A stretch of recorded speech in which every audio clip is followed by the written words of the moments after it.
Selamat pagi, kepada Ibu Patria dan teman-teman. Perkenalkan, nama saya Sofia Kresata Sharon dengan NIM 2502101.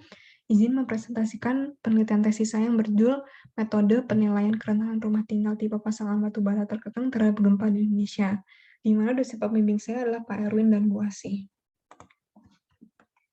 Latar belakang dilakukannya studi ini adalah karena Indonesia ini terletak di wilayah Ring of Fire atau cincin api, dan Indonesia diapit oleh lempeng Eurasia, lempeng Pasifik, dan lempeng Indo-Australia, sehingga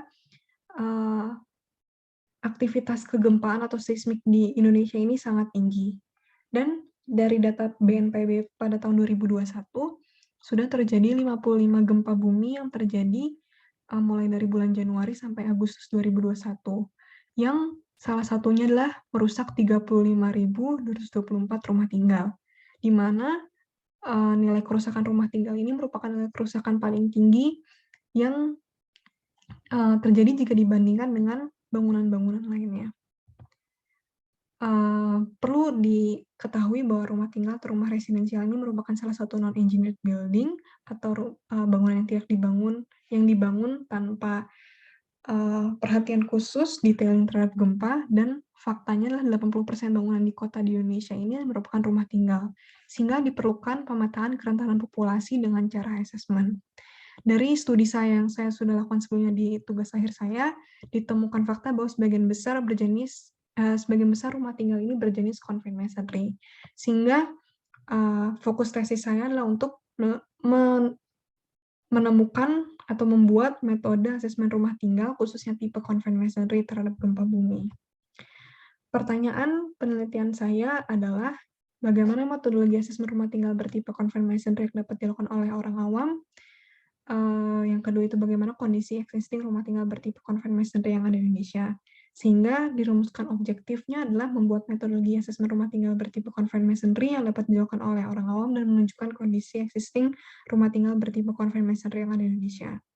Hipotesis penelitian yang saya buat adalah dari penjelasan latar belakang dan kondisi aktual saat ini, ada lebih dari 50% rumah tinggal bertipe confined masonry yang ada di Indonesia ini tidak memenuhi standar bangunan yang layak untuk ditempati dan harus melakukan perbaikan atau retrofitting.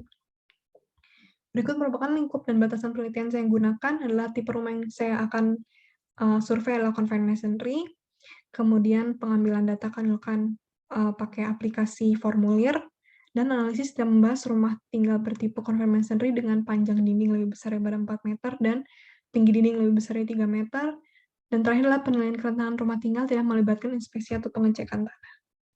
Kemudian lanjutkan dengan studi literatur. Literatur pertama yang saya kaji adalah Derived Empirical Fragility Functions for Nepali Residential Buildings.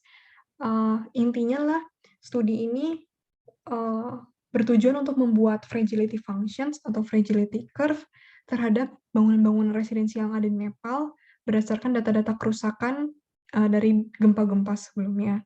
Nah, berikut adalah dua jenis fragility curve yang dihasilkan, yaitu untuk bangunan RC buildings atau beton bertulang dan bangunan brick masonry atau batu bata. Dapat dilihat bahwa kerusakan yang terjadi pada bangunan batu bata itu lebih besar dibandingkan pada bangunan beton bertulang untuk peak ground acceleration yang sama. Hal ini sejalan dengan tugas akhir saya yang kemarin, yaitu menemukan bahwa sebagian besar rumah tinggal di Indonesia ini merupakan berjenis batu bata. Kemudian literatur kedua yang saya kaji adalah Building Typology Classification and Earthquake Vulnerability Scale of Central and South Asian Building Stock. Studi ini berfokus untuk membandingkan cara-cara atau metode-metode yang dapat digunakan untuk menilai kerentanan bangunan, yaitu salah satunya adalah visual screening base dan theoretical base, atau dengan perhitungan menggunakan teoritis. Nah, dari kesimpulan studi ini menghasilkan bahwa ketiga cara menghasilkan skala kerentanan yang mirip untuk bangunan-bangunan di Asia Selatan, sehingga cara visual yang lebih mudah. Salah duanya untuk cara visual adalah EMS dan VEMA itu dapat digunakan untuk menilai kerentanan bangunan existing.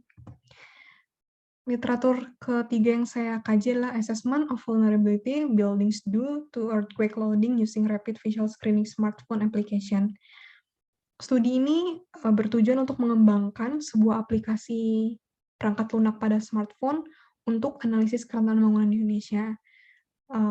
Jadi data-data yang dibutuhkan untuk dimasukkan ke dalam aplikasi ini dapat dilihat pada layar, kemudian dari program aplikasi ini akan menghitung otomatis dan menghasilkan nilai kerentanan yang dapat dilihat pada saat itu juga.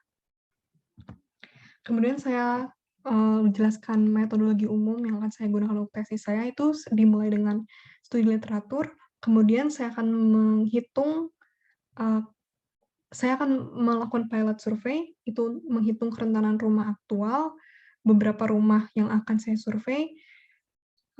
Dari kerentanan rumah aktual ini, saya akan membuat metodologi asesmen rumah pendekatan yang lebih sederhana, dan jika iterasinya sudah benar dan sudah selesai, saya mendapatkan metodologi asesmen rumah yang dapat dipakai semua orang. Kemudian metodologi ini akan digunakan untuk mengambil data-data rumah yang ada di Indonesia, kemudian saya akan memetakan persebaran kerentanan rumah tinggal di Indonesia, dan selesai. Metode perhitungan kerentanan rumah aktual yang saya gunakan pada tesis saya adalah konsep Demand Capacity Ratio yang dikeluarkan oleh IRI, atau Earthquake Engineering Research Institute, di mana intinya adalah kapasitas sebuah rumah atau bangunan yang direduksi itu harus lebih besar daripada demand atau beban yang dialami rumah tersebut yang sudah diamplifikasi. Dan safety factor yang saya gunakan adalah 1,6 sesuai dengan rekomendasi dari IRI. Kemudian dari metodologi yang sudah saya sampaikan tadi, saya akan melakukan pilot survey, di mana pilot survey ini saya akan membutuhkan 20 data sampel rumah untuk dihitung kerentanan aktualnya. Dari perhitungan kerentanan aktual ini, saya akan memakai data-data tersebut untuk digunakan pada langkah berikutnya. Dari data pilot survey ini, saya sudah membuat langkah-langkah pengerjaannya dalam aplikasi Microsoft PowerPoint, dan pengiriman data dapat dilakukan menggunakan aplikasi Google Form. Selanjutnya, saya akan membuat metode perhitungan kerentanan rumah pendekatan. Jadi metode perhitungan demand capacity ratio yang dikeluarkan oleh IRI untuk satu rumah tinggal masih tergolong rumit, apalagi untuk pemilik rumah yang tidak memiliki dasar-dasar ilmu ke teknik sipilan. Oleh sebab itu, saya perlu membuat metodologi atau perhitungan sederhana yang dapat dilakukan oleh semua masyarakat Indonesia, termasuk orang yang tidak memiliki basis ilmu keteknikan sama sekali. Nah, dari data-data rumah pilot survey yang sudah saya ambil tadi, pada langkah sebelumnya, saya akan melakukan penurunan rumus empiris menjadi sebuah metodologi sederhana dengan cara korelasi. Hasil dari kerentanan rumah dari metodologi perhitungan sederhana ini harus sama atau mendekati dengan hasil kerentanan rumah dengan menggunakan perhitungan aktual, metode demand capacity ratio yang tadi, sehingga metodologi perhitungan pendekatan dapat dianggap benar dan dapat digunakan. Kemudian, setelah mendapatkan metodologi yang sudah benar dan dapat digunakan, saya akan mengambil data-data rumah tinggal yang ada di Indonesia dengan cara bekerja sama dengan himpunan mahasiswa setempat untuk memudahkan pengambilan data. Pengambilan data dilakukan dengan menggunakan perangkat lunak atau formulir online, dan data disimpan pada sebuah cloud data. Jumlah data rumah tinggal minimum yang akan diambil, saya ambil itu berdasarkan teori Lemeshow, yaitu minimal 390 buah rumah. Kemudian, dari data-data yang sudah diambil dari seluruh Indonesia ini, saya akan mengolah data tersebut. Saya akan mengambil dari lewat platform cloud yang sudah disiapkan, dan saya akan memetakan persebaran variasi kerentanan rumah di Indonesia. Dan dari pemetaan persebaran variasi kerentanan rumah di Indonesia ini, saya akan menganalisisnya dan menghasilkan sebuah kesimpulan dan saran. Sekian presentasi dari saya. Saya mohon maaf bila ada kesalahan, baik yang disengaja maupun tidak disengaja. Akhir kata, saya ucapkan terima kasih.